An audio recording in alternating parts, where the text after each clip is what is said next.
Step into the world of success with your brand amplified, the ultimate podcast designed to unravel the intricacies of thriving businesses.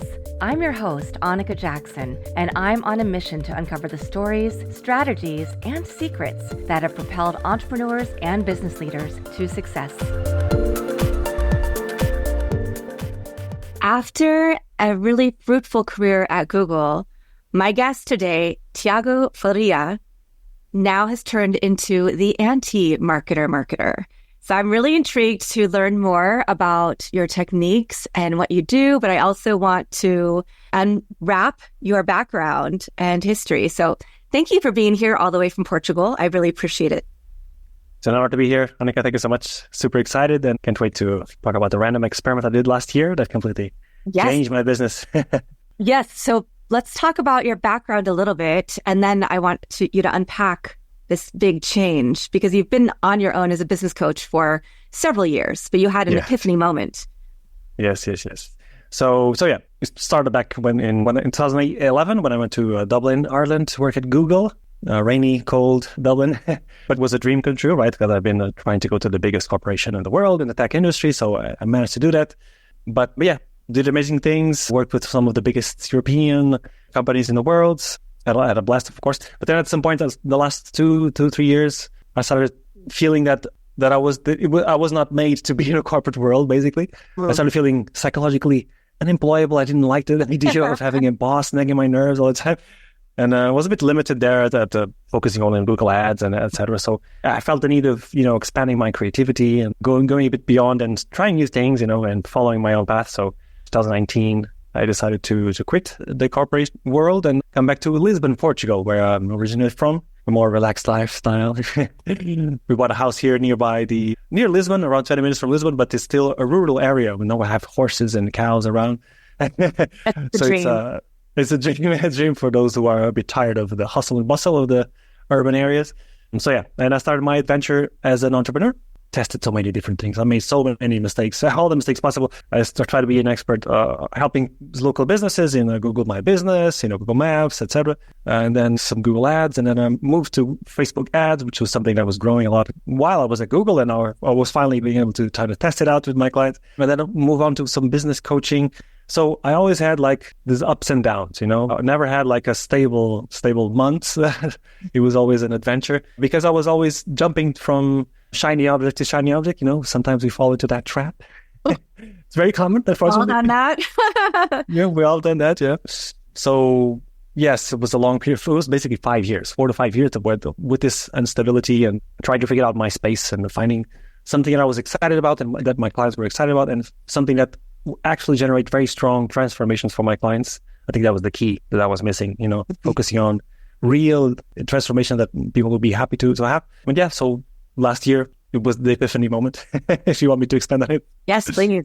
Yeah, so I wanted to do a coaching program with one of my mentors. And in that program, he told me that podcast guesting was a very interesting way to, create a big network, to focus on generating referrals and grow a business in a very fun way that way. And I said, oh, okay. I went all in. As crazy as I am, I always become obsessive with these things. I can tell you about what I did before obsessively, but basically in 4 months, I booked myself for 67 podcasts, which I didn't say. I definitely don't recommend anyone to do it. But it gave me really a big understanding of what works, what doesn't, I did all the mistakes possible. And I even got coaching for free, basically from many hosts that I was having pre-interview chats with. Some of them I didn't go in because it was too big for me or it was not a good match. But still, I remember a lady perfectly telling me, interrupting me and said, Tiago, can I give you a piece of feedback? So you're giving a lot of advice and just sharing information. It doesn't make you stand out. You need to have your framework, proper to have a framework. You need to have your origin story work in a way that resonates with the audience. So a lot of things that I gathered through that experiment that now I know exactly, what works, what doesn't. And in the meantime, I was publishing all my interviews on my LinkedIn profile. Yeah. And some people approached me asking, Tiago, what the hell? Why are you suddenly everywhere? What's happening? Can you show me how to do it? Thanks. And they give me, maybe this is a sign that I can add some value to the market leveraging all my 5 years of experience, plus the experiments I've done. And that's how I, completely pivoted my business to focus only on helping people get booked on podcasts and create what I call now the dream marketing scenario. It's because You don't have to create content anymore, basically. I don't create content anymore. What you have to do is just go on interviews with amazing people just like Annika. And we get doing that, 20 to 35 minutes or 45 minutes, you get content extracted from you seamlessly, through a natural conversation. And this is usually your most genuine, authentic content. Instead of staring at a camera trying to be awesome. It's fantastic. You get long form content, you get short form content, you get to network with amazing people that might help you out in different ways. And also the dream selling scenario, because those listeners of long form content, they will get to know, like, and trust you, in a very deep way, see you in action, hear your story, etc. So when you have sales calls with those people, it's a very different environment, right? Sales environment is it's like talking to fans, basically. So yeah, this is how I got to where I am now. I'm so happy that you shared this, because I talk about podcasting a lot because obviously I love it. Yes. But when I'm talking to most people who are talking about this, they haven't shared that they got clients, that this made a huge they don't show the end result as much as you just so clearly distilled it for the audience. And I couldn't agree more. I will say I'm not doing a good enough job at sharing all of the podcasts I'm on. I'm very fortunate that I don't pitch myself. I just get asked to be on them at this point. Yeah, the network. And that's originally how we met. You were pitching clients to me to be on my podcast. And then we're like, let's get you on to talk about this. So now you get people booked on podcasts. Are you still offering them other services that they might need just based on your expertise if they need some strategy or consultation? Actually, I am. It's part of the service. Actually, it's not an additional one. I basically divide my service in 3 stages. Okay, so the first stage, which is the most important, I think, is the prep stage. And this is where I have a look at their business, of course. I understand what's their targeting, what's their unique selling proposition, to make sure I'm armed with all the weapons I need to pitch them to podcast hosts, right? But then if I see something that needs to be tweaked, like what I needed before in my own experiment, right? My proprietary framework, do we have something that is branded, that is unique to you, that cannot be Googled by anyone else? So there has to be something that makes you stand out from the pack. You cannot be just another business coach or another career coach or whatever. We need to have something special, unique. So I spend a lot of time working on that with my clients, and also on their origin story. So this is something that most of us usually don't actually think too much strategically. We just go on podcasts and say a bunch of facts about our lives, right? But that is not engaging. That's not entertaining. That isn't. It's a bit boring for people. So it's very important to create a compelling story that resonates with the listener, something that they feel, okay, this guy understands me. He knows where I am right now. And if he understands me in a deep way as he does, it means he can help me, right? So we need to work on that strategically. And I like to follow the hero's journey adapted to podcasting world. So yeah, I spend a lot of time in the prep stage and using all the things I've learned through all these years of coaching, of being coached by mentors, but so many different things I've learned at Google, etc. So yeah, I definitely integrate many things that I've learned throughout these years in this service. Nice. But I'm super focused only on this, putting people on podcasts, preparing them, and then amplifying that each episode into multiple things that we can talk about later. Yeah. Well, and that's something I think is so important too, is I think people need to be on both sides. So if you're going to be a podcast host, you have to know how to be a good guest. You have to know how to tell your story, because that helps you become a better host. When you go on a really great podcast, somebody who the host is amazing, they ask questions, they keep the conversation flowing. It makes it so much nicer than going on one where, to me at least, where people only ask certain questions and they keep it free in a box. Because then I don't think the audience gets as much value out of it either. It is not. To your point earlier, they're not seeing the genuine conversation, the robust conversation that we could have. So I'd love to hear, what were the aha moments, the insights that you gleaned from your own experiment? What advice did people give you that made you much better at being a guest and being able to amplify your voice? Absolutely. That's a great question. And one of the things you touched upon is also something that I reinforce a lot with my clients, is that it's not a monologue, right? We're not there to just talk for hours and hours. It is a conversation, like you said. It's much more engaging for the audience, for the guest, for the host, and also for the guest. It makes you feel much more, it's like we're just chatting. I'm not making a presentation very formalized. Exactly. And some hosts, I've been to so many hosts, and some of them actually follow scripts very aggressively. And if you talked about something already, you might repeat the same question. It's like, it happens a lot of times. So I really don't like those. They are not the best experiences. So the best is to create a conversation. And if they tend to do that, I coach my clients to, if you feel like you're talking for too long, it's a good idea to ask a question back, like ask to the host, like, so don't you think so? Or is this something, does it resonate with you? To start engaging the host in a conversation, because it becomes much easier for everyone and much more comfortable. So that was a big piece. The origin story was a huge piece that I got from the podcast host that were coaching me a lot, etc. So the fact that we usually tend to activate the teacher mode, right, when we're in podcasts or creating content, but people are overloaded with information on the internet. You just have your one Google search away to search for anything that what anyone else knows, right? Intuitively, that we should be teaching, it feels like, I should position myself as an expert. But that is usually a trap, and people are tired of it. People want to hear your own perspective, your unique point of view. They want to feel that like you're a guide, someone that has been there, has done this before, has found a solution, that has a reason why you're doing what you're doing, and has also examples of people that you've worked with, of course. And one of my mentors told me once, I love this expression, is like, you should not be seen as a coach with a cash register. You should be seen as a coach on a mission, right? Wow. So you need to have a reason why. Yes. Do you agree with that? Yeah. Oh, 100%. Yeah, I think because in my work in branding, marketing, communications, I always start with the brand blueprint. And it drives me crazy when people say, I have this product, I want to sell it for this much money, and I have a logo and I have a website. But you're not telling people the why, and you're not giving them the emotional connection to what you're doing. You're just saying, here's what I'm offering, here's my long list of services, but you're not explaining more. Why is this important to you? What was your aha moment? How do you help people? So I really love what you're saying about all of this. Yes, and it's always possible for you to find that moment, the why, the aha moment. If you think strategically, if you follow that specific like origin story, hero's journey, there's always something interesting that comes out of it. I have multiple examples. I've been uncovering hooks from moments that my clients had when they met a mentor, or where they read a book, or where they tested something, some unusual, uncommon way. So it's always possible for you to find like those key moments, and to not invent the story, but you are kind of framing it in a way that resonates with the person on the other side. But you have to think strategically about it.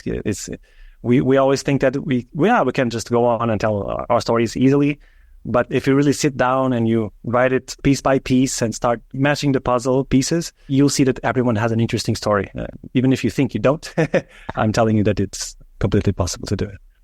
Yeah. And people like to hear, like you said, the hero's journey. They want to hear the adversity, the negatives, the low points, not just the high points, because we don't want it to seem like it was just easy. I mean, I think in every stage as entrepreneurs, especially like myself, probably like you, where we have a million ideas, we want to do all of them at once. We go, this is something really cool that I need to explore. Oh no, over here. We get distracted by those shiny objects that you mentioned earlier. It can be really hard to just, once we get that success, people only see that. They only frame that. And it's like, no, you actually spent a lot of time. You invested a lot of time and money, maybe time away from our families to build up what you have today. Yes, absolutely. And if you see what people are watching all the time, if you see Netflix, etc., people, they get attracted by first seeing the drama in a way, like what would the struggles, what is, that has to be some conflict that, because that's what people look for initially. And if they feel they feel identified with that situation where they are at now, the attention is much more, it's activated in a different way. And they feel like, okay, I need to listen to this person. She's been through something similar. And if you show the way, how you discovered the solution to that point, okay, she already went through this process. She found a solution. She tried many things. I should trust her more, right? So it starts opening up the avenues much easier than if you were just saying, hey, you should do this, you do that. It's a very different approach. And it's all about context, sharing it in a way that tells a story, basically. It's all about storytelling. And the more we storytell, the more they activate the pay attention mode, and lower the sales resistance of people. So there's a lot of wins that you can get if you start having this habit. It's a habit that you create. It also never came easily and naturally to me. I'm always very a bit like Spock, like that. It's not logical. But it's something that a skill that you can gain if you practice it, if you structure it, if you are strategic about it, but it really makes a total difference. Yeah. And since you've made this shift, how did you share your new offer? How did you market yourself? And did you focus primarily on the audience in Portugal? Did you branch out? Were you taking clients from everywhere? That's a good question. So since I was an anti-marketer, I tapped into my existing relationships. So my LinkedIn contacts, my previous clients. So initially I tapped into my Portuguese audience to get the first quick wins. And that's a great way, actually. If anyone is looking for clients right now, we always tend to look for the new audiences, fresh, cold audiences. When we have established relationships around us, that could be a great idea to stir again and see, hey, how is it going? Do you need this specific thing? If you don't, do you know anyone who would need it? The referrals, being proactive about it is super important. But then since I was on a tour already, I already had connections with also American, Canadian, from UK. I already had those connections to start also creating a nurturing relationship to see if they had any referrals around. And yes, since I was having all those interviews, I was leveraging those to create content for my own LinkedIn profile. And yeah, that started to generate, momentum. People see myself selling what I do in action because I'm basically positioning it as the most fun marketing you'll ever do. So you go on the chat, amazing people extract content from you, and then you have all these micro pieces of content to leverage on your social media. So, and people see it in action, and it's different when you see someone actually practicing what they preach, basically. And yeah, I generate a lot of attention in that way. And that was basically how I went about it to kick it off. And the thing that, going now, the more interviews I have, the more content I have to share, the more access to new audience I have. So it's like a snowball effect, right? 100%. So what does your day-to-day look like? Are you meeting with new clients and then you're pitching others? Do you have a team in place? What is your process?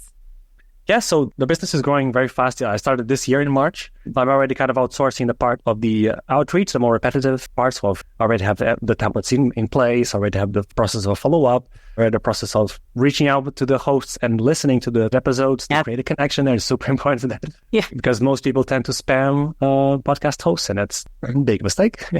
It is important to listen to an episode, make a comment about something that you heard, create a connection in that sense.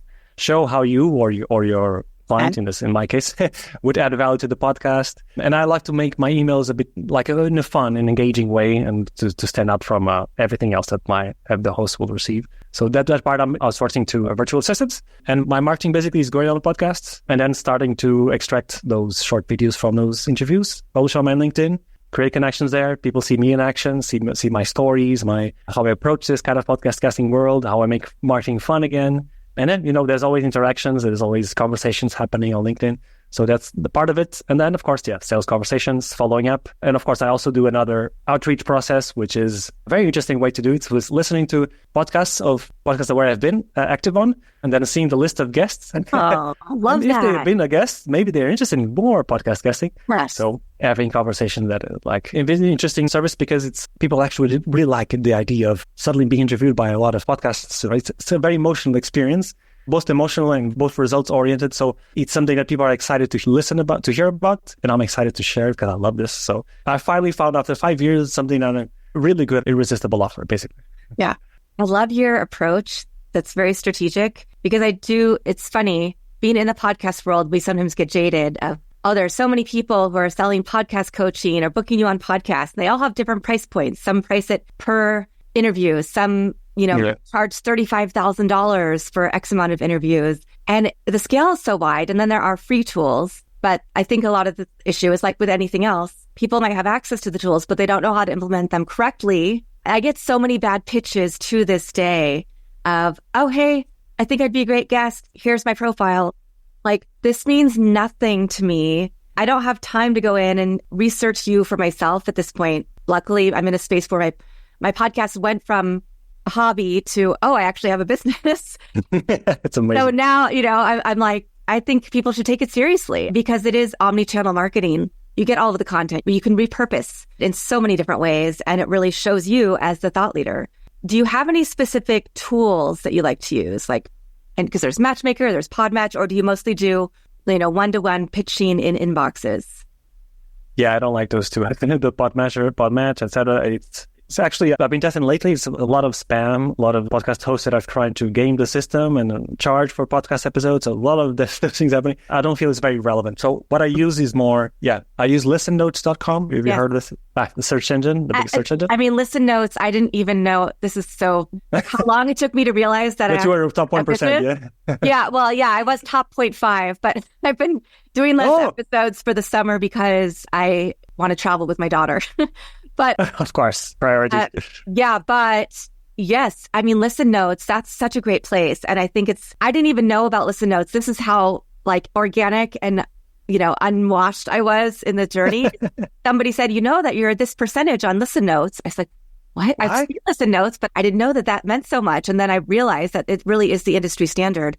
It's a great place to do that keyword research on your topic. The keyword research, it's the best search engine for... See how viable they are. Because you also get a lot of people who tell you that they have a big audience, but the proof is in the pudding. You can see on listen notes. Yeah.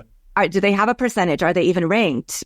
Absolutely. And that doesn't always matter. I'd love for you to talk about when you have somebody who's eager to go on podcasts, but they're not comfortable speaking and telling their story. Do you start with smaller podcasts and then work your way up? Yes, exactly. So if you don't have any experience, it's very hard for you to target those top 1% or below, because they want to see the guest in action, how he performs, how he answers questions. It's important to have some portfolio ready, so I don't target the bigger ones. I start with top 5 to 10% usually for my beginner clients, or that are not ranked, but I see that they're publishing regularly, that they have at least 30, 50 episodes. So I have to pay attention to those things. So make sure it's like decent podcasts that didn't start yesterday or publish once every 6 months. So I usually start with those. And then once you get some momentum, a couple, 2 or 3 podcasts, then we can start going on, okay, let's go to the top under 5%, because I already have something to show and it becomes easier for me to book my clients. But there's some super important, before I start booking them, we make a brainstorm together to see what kind of podcast types would make sense for our strategy, to see where our audience might be congregating. And then, having that list, it's easy for me to either tap into my existing network of hosts, because I'm already having experience in my niches or my other clients' niches. So it becomes easier for me. If I already have a network, I just, okay, hey, I have another amazing guest. If not, I have to go through the outreach process. But I think soon enough, I will become like a relationship broker, basically, and not an outreach guy. Yeah. But that's the process. Yeah, that's the same process I go through with PR. Because the truth is also, if I put somebody in smaller publications where maybe they get I know a lot of publications now send you the questions, you answer them.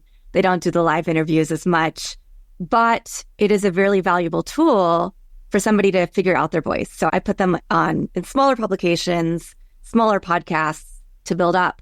And some people don't like that. They want to jump immediately. They belong in Forbes or Fortune or Time magazine or Inc. right away. But the truth of the matter is those smaller publications might still have good numbers and the right audience. An audience fit with who you are and what you're offering can sometimes be much more important than getting on a bigger platform. Plus, you never know if that podcast will grow in the next 2-3 years or something. It might be the case. And the good thing about podcasts is that it will be always there, always searchable on Google, on YouTube, and you host. Do you post on YouTube actually? Yes, I do post on YouTube. I need to do I haven't done a lot of SEO work or tried to grow that audience yet. I'm like, I have a couple of offers that I'm releasing in the next couple of weeks for revenue so that I can fund my podcast some more. Exactly. It makes sense. Yeah. I'm in that weird spot where I'm a top podcast. I'm on an ad network. I make some revenue with sponsorship, but all goes right back into supporting the podcast, paying for the team who's editing, who's helping me create things. And then investing in what other avenues do I have for promotion, so it's on my long list.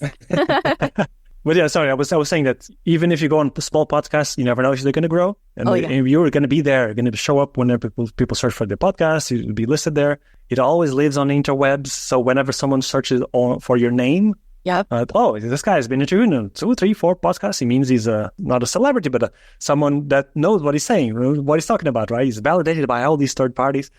And also it's a great chance for you to practice. Is to practice yourself in action. You hear the questions from hosts are objections from potential clients, so you get to practice those answers. And you get it's in the subconscious of people. You being interviewed by someone subconsciously makes them feel like you're an authority, right? That you're someone, he's been interviewed. It means he knows what he's saying, So it works a lot in that sense. So it's very good for your PR. Basically, if you start posting on social media, it's a different environment if people see you being interviewed all the time. And also the network you create with those hosts. You never know. And the best part. Right? Yeah, they might know people who be interested in your services. They might become your clients if they're ideal clients. They might refer you to other bigger podcasts. So it's always a good idea to do any kind of podcast, basically, unless they're very raw, very just publishing 6 months or something like that. But I think it makes sense to start at a lower standard. Yeah. Yeah. Okay, so we're talking about building authority without using advertising. Your whole business used to be advertising, SEO. Do you think that we still need advertising? Because I see arguments for and against it.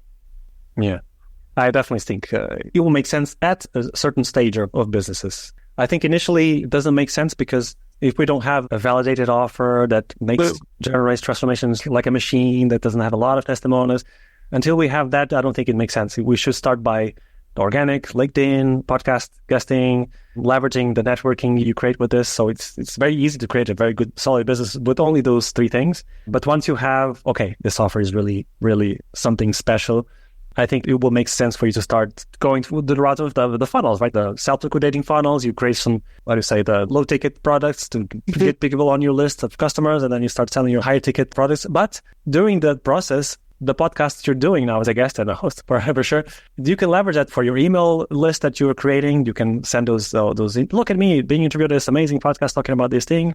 You can send it to your cold leads. So podcast guesting is not something you do on its own. It adds up to your other strategies and it amps up everything you're doing. But definitely ads will be crucial for you to kind of have that passive income that everyone looks for, right? Because once it starts working, you basically have lead customers coming into your world almost for free if you do it correctly. The self-liquidating funnels, €1 in, €1 out, right? And then you just basically sell to that email list of customers your higher ticket services. So I think it makes sense for different stages of businesses. Yeah. I appreciate that because I think a lot of times people are like, you have to do everything at once, which is really hard if you're bootstrapped, you don't have a big budget, or you're just trying to test out your ideas. So thinking about testing out ideas, what is a mistake that you often see entrepreneurs make when they're launching, their digital business, when they are being a thought leader? Do you have a lot of people come to you and they don't really know what their call to action is? Even they think that they know what it is, but it's not what they should really be offering? Yes, that's a great question. Also, I was in that during those 5 years, right? So I think the biggest mistake I've done was to start creating things randomly and let's see if this sells. Or I love this. I'm going to create a huge encyclopedia course and try to sell it, see if people buy it. And that's the wrong approach. So the correct approach should be to first talk to a lot of people, to interview potential clients around you in your network. And ask those questions like, what's your main obstacles? What are you suffering? What are your frustrations? What do you want to achieve? So if you talk to like 10, 15, 20 people and you get a lot of that information, the emotional language, what they're looking for, then you start having a lot of patterns. Okay, maybe they want this. They want to solve this specific problem and they want to achieve this outcome. So I should create something that gets them there. And you'll have all the language that they shared with you, if you record those interviews, to basically use them as copywriting. So talking exactly the language of your ideal clients, giving them something that they actually want, it's halfway there for you to create an amazing business. But until then, you have to go through this process of actually talking to people.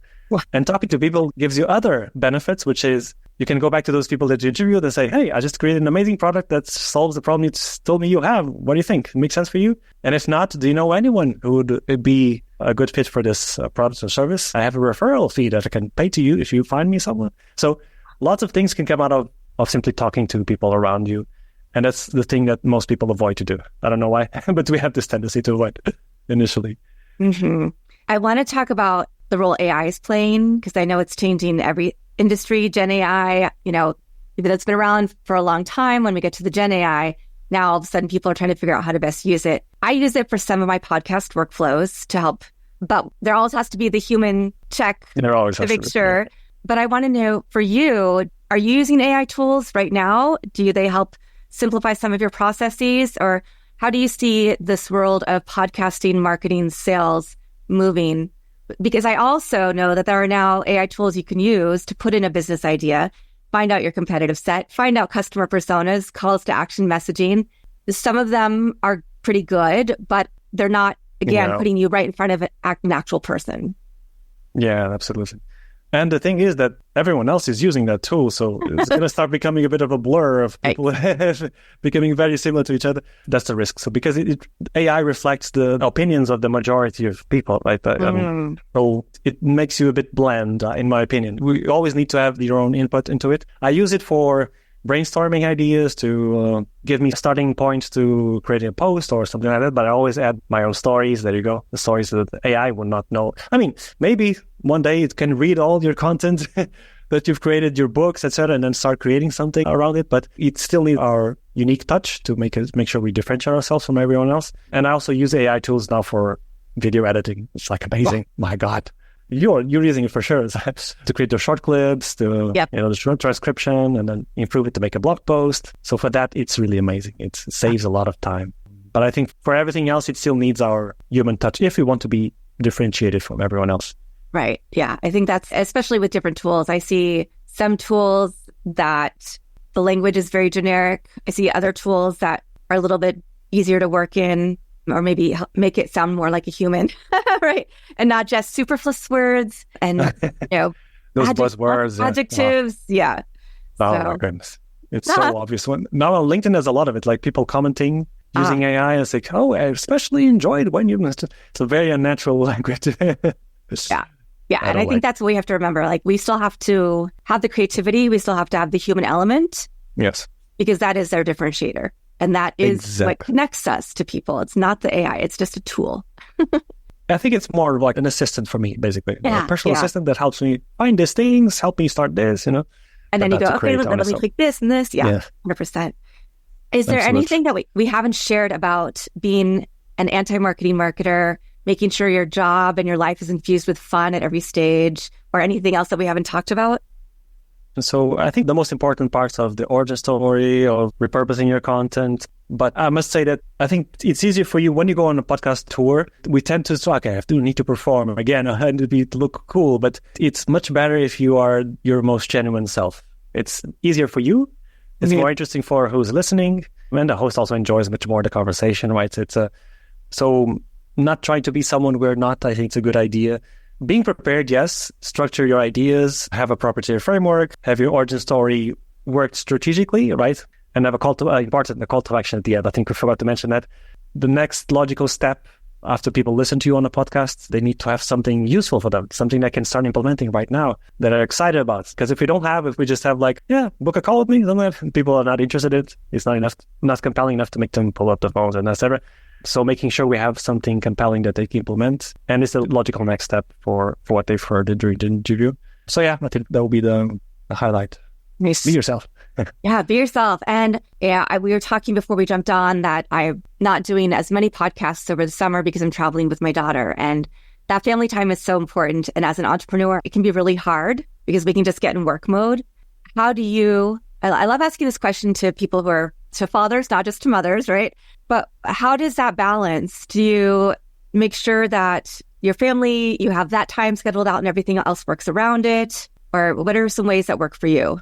Yeah, I used to be overly focused on work and let it influence my every life, my personal life, because it was my hobby, my job, it's kind of blend in.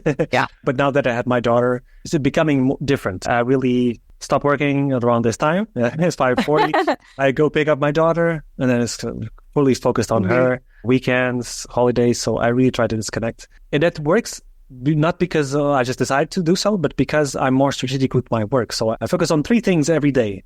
And if I do those 3 things, I'm much more reassured. Okay, I did my job. I'm relaxed. There's nothing pending on my mind. I don't feel guilty for not doing enough. So if I do one thing for marketing, one thing for sales, one thing for delivery, or, delivery of my services or client work, I'm good.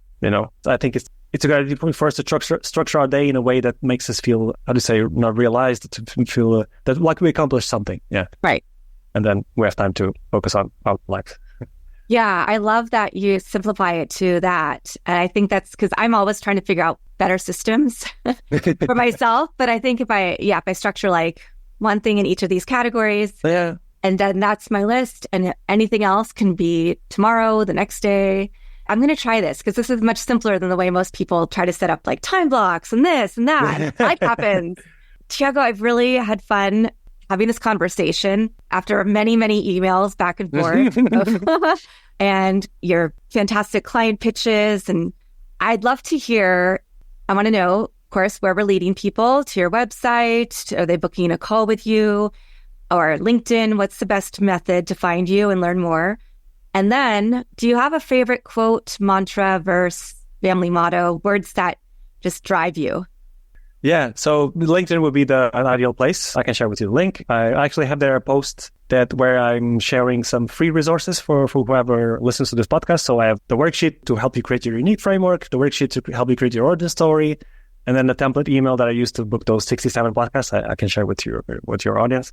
And as a quote, not a quote, but some mantra that I'm living and I'm trying to pass it to my daughter is something that has been on my mind for a long time. Is like, nobody cares. Okay, nobody cares because I myself lived my life thinking too much about what other people think about myself, and that limited me so much, gave me so many anxieties, limited my potential so much. And I feel that's an important message to share with my daughter, and so that she just does whatever she wants without caring about too much others' opinions, and live her life, do most full potential without being limited by these thoughts that we have, those anxieties. It's ridiculous. We don't need it in our lives. So nobody cares. I think it's a good mantra for people to have.